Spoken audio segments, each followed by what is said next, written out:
अस्सलाम वालेकुम दोस्तों, क्या हाल है, कैसे हैं।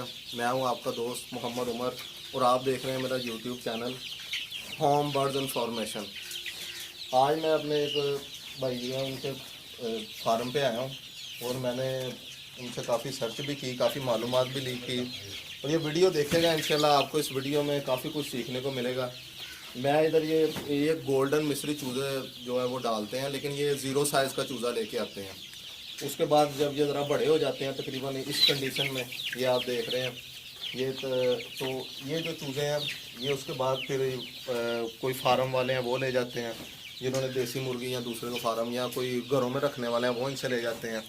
और मैं कल भी उनके पास आना था लेकिन मेरा कुछ टाइम नहीं लगा, रमज़ान है उसकी वजह से। तो कल इनके पास तकरीबन इन्होंने कल 3500 चूज़ा जो है वो निकाला है और तकरीबन अब ये कोई 600-700 के लगभग है इनके पास।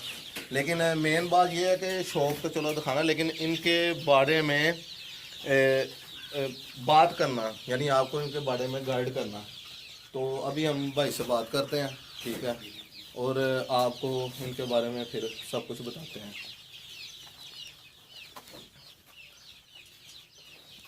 भजन ये कितनी देर हो गई आपको शुरू करते हैं? जी मुझे 5-4 साल हो गए इस बारे में। ठीक है, तो यानी आप गर्मियों को चूज़ा डालते हैं सर? नहीं, गर्मियों और सर्दियों दोनों में डालते हैं। दोनों में डालते हैं और सेल परचेज ठीक हो जाती है हाँ इनकी? माशाल्लाह वो बहुत अच्छी होती है। अच्छा जी, ठीक।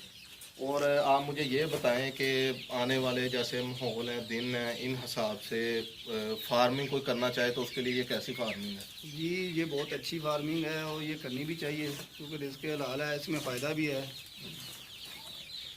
तो शुरू शुरू में जब आपने ये डाले हैं आपको किन चीज़ों के बारे में ज़रा परेशानी हुई? जब पहले शुरू में डाले तो उसके सबसे बहुत ज़्यादा प्रॉब्लम सर्दियों में बनती है क्योंकि उसमें टेम्परेचर जो है वो कंट्रोल करना थोड़ा सा मुश्किल होता है। उसके लिए हीट वगैरह जो टेम्परेचर है वो कम जो है वो 80 के टेम्परेचर 80 तो 85 लास्ट 90 तक होना चाहिए। और उसके अलावा उसकी जो है ऑक्सीजन का भी ख्याल रखना पड़ता है, ये शेड में जो ऑक्सीजन की कमी ना हो। तो साल आप इन्हें यानी जब से चूज़ा डाला है तो कितने दिन से कितने दिन के बाद आप इसे सेल कर देते हैं? तकरीबन हम लोग अभी तो जो सीज़न चल रहा है ये तकरीबन 250-300 ग्राम का चल रहा है। इसमें तकरीबन ये 35-34 दिन में ये तकरीबन तैयार हो जाता है। ठीक। तो इसके ऊपर जो खर्चा है वो तकरीबन 40 तो 45 बोरी जो फीड की खर्चा आता है इसके ऊपर। ठीक, और ये सब कुछ यानी इस दफ़ा जो आपने चूज़ा निकाला ये कितना चूज़ा डाला था? इस दफ़ा हमने जो चूज़ा डाला था वो तकरीबन 4200 था, तो जो उसमें से 200 हमारी mortality हो गई थी। बाकी इंशाल्लाह अल्लाह के फजल करम से 4000 चूज़ा हमारा हो गया बाकी। हाँ जी, तो प्रॉफिट ठीक हो गया इसमें? हाँ माशाल्लाह प्रॉफिट बहुत अच्छा हुआ है। पहले हम डालते थे 5-6 हज़ार, लेकिन इस दफ़ा हालात जो है वो ठीक नहीं थे, उस दफ़ा हम लोगों ने कम डाला था। सही। तो उसके बाद जब भी डाला है कि इतने ज़ीरो साइज से लेके अब ये कितने दिन का चूज़ा है? ये तकरीबन 33 दिन का चूज़ा है। हाँ जी, यानी 33 दिन का करके सेल कर दिया, कभी बड़े नहीं किया आपने? बड़े मुर्गा का ज़्यादातर करते हैं बड़ा। हाँ जी। जो नेक्स्ट आने वाला सीज़न है उसमें हम पट्टी डालेगा, वो तकरीबन 600-700 ग्राम की जब हो जाएगी उसके बाद फरोख्त करेंगे। वो लोग ले जाते हैं जिन्होंने आगे अंडे सर्दियों में, वो जो फार्मों वाले हैं ना वो ले जाते हैं आगे और उनसे अंडा लेते हैं। वो कुछ लोग घरों में दे देते हैं, कुछ हैचरी वालों को फरोख्त कर देते हैं। अच्छा, तो इसके अलावा आप कहते हैं अगर कोई मेरे ख्याल से अगर कोई नया फार्मर शुरू करना चाहे तो उसके लिए कौन कौन सी चीज़ें अहम हैं? उसके लिए हम ये है कि पहले तो थोड़ा सा उसको इन्फॉर्मेशन होनी चाहिए इसके बारे में, और उसके अलावा जब वो चूज़ा लेके आए पहला नंबर इसका ये है कि इसकी जो इसका अपनी केयर करनी है आपने, उसमें सबसे ज़्यादा ज़रूरी है इसका पानी वगैरह चेंज करना, क्योंकि पानी साफ मिलेगा इसको जो मोर्टेलिटी है वो बहुत कम होगी। अगर पानी इसका ज़्यादा गंदा वगैरह हुआ तो वो मोर्टेलिटी आपकी ज़्यादा होगी। सही। और दूसरी बात इसमें मैं जो सबसे अहम करना चाह रहा था कि इन्हें कोई टेम्परेचर भी देना पड़ता है गर्मियों को? देना गर्मियों में तो नहीं देना पड़ता, लेकिन सर्दियों में देना पड़ता है। उसके अलावा गर्मियों में अगर ज़्यादा टेम्परेचर हो जाए तो ये थोड़ा सी प्रॉब्लम बन जाती है, ये एक दूसरे को काटना शुरू कर देता है अगर शेड में तादाद ज़्यादा हो तो। ठीक है, वो गर्मियों में बीमारी कम ज़्यादा हमला हो जाता है कभी कभी, लेकिन सर्दियों में अक्सरियत कम होता है। लेकिन सर्दियों में प्रॉब्लम ये बनती है कि टेम्परेचर कंट्रोल करना पड़ता है जब छोटा चूज़ा होता है। तो ये आप सेल कहाँ से करते हैं?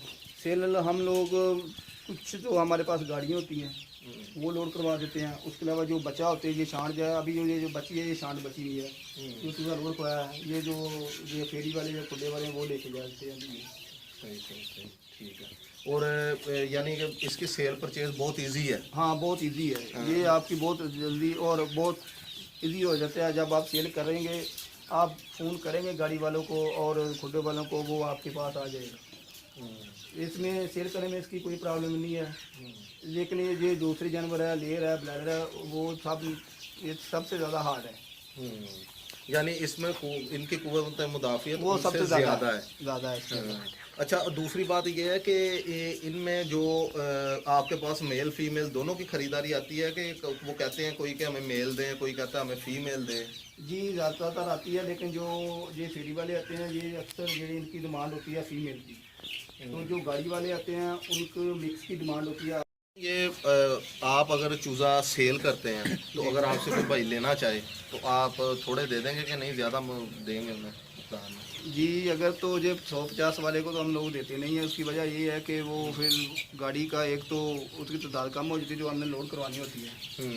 तो अगर कोई ज़्यादा हो तो उसको जो बाद में गाड़ी से बचा हुआ माल होता है वो हम ज़्यादातर दे देते हैं लोगों को। यानी मैक्सिमम अगर आप देना चाहें तो कोई 500 या 600 चूज़ा हो उस रेंज में।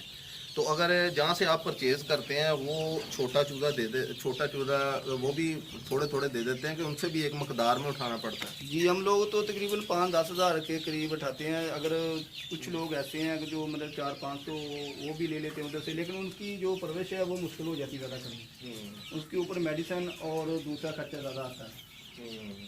अच्छा, तो आपने अब तक जो चूज़े डाले हैं तो इसमें कोई नुकसान हुआ हो?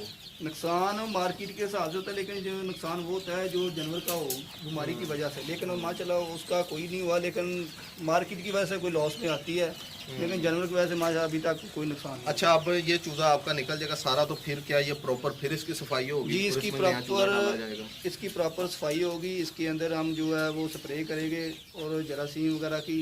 उसके बाद हम लोग इसके नीचे जो है चूना वगैरह वो करेंगे और इसकी छत के ऊपर तकरीबन सारे अंदर इसको क्लीन करेंगे अंदर से।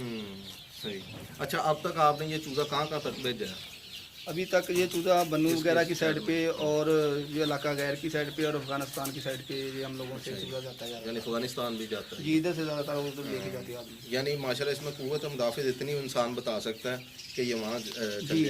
तो एक दिन से लेके अब तक जब आप सेल करते हैं इन्हें कितनी दफ़ा मेडिसिन की जाती है? तकरीबन मेडिसिन जो वैक्सीन है वो तकरीबन 4 दफ़ा होती है 25 दिन के अंदर। अच्छा जी। पहले 2 अपना एंडी होती है और 1 लसोटा होती है, एंडी लसोटा। उसके बाद जो है 2 है गंभोरों की वैक्सीन है, एक एंडी D78 है और दूसरी है वो बस C+ है। अच्छा, यानी ये भी इजी मिल जाती है? ये इजी मिल जाती है। तो इसके इंजेक्शन लगाते हैं कि इसे पानी में डालते हैं? ये हम ज़्यादातर जो है वो पानी में डालते हैं, क्योंकि 5-6 हज़ार बल्ड होता है उसको इंजेक्शन लगाना, ये वो भी खर्चा ज़्यादा बढ़ जाता है। लेकिन हम लोग ऐसे है कि उसको पानी में मिक्स करके पिला देते हैं। सही। तो खुराक आप इन्हें कौन सी डालते हैं? खुराक मुख्तलिफ कंपनियों की है, वो उसमें ज़्यादातर अच्छी तो नंबर 1 है वो सुबह एशिया की है। ठीक। और उसके बाद सादिक फीड वगैरह है। और हम लोग तो ज़्यादा पंजाब का भी कर रहे हैं, कभी एशिया डालते हैं कभी पंजाब डालते हैं। यानी एक दिन से लेके अब तक इन्हें फीड कितने नंबर फीड होती है वो? हम तो 14 नंबर का इस्तेमाल करा रहे हैं, लेकिन शुरू में जो है हम लोग वो स्टार्टर की बोरियां लेके आते हैं। अच्छा, उसमें स्टार्टर का भी कोई नंबर? स्टार्टर का वो नंबर है, वो तकरीबन उसका दाना थोड़ा छोटा होता है।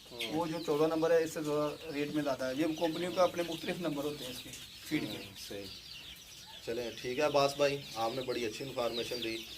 ठीक है, तो ये नाज़रीन आपने देखा, हमने बड़ी अच्छी मालूमात ली। उसके अलावा आपको किसी किस्म की कोई मालूमात चाहिए हो इनके बारे में, ठीक है, इंशाल्लाह हम आपको वो भी देंगे।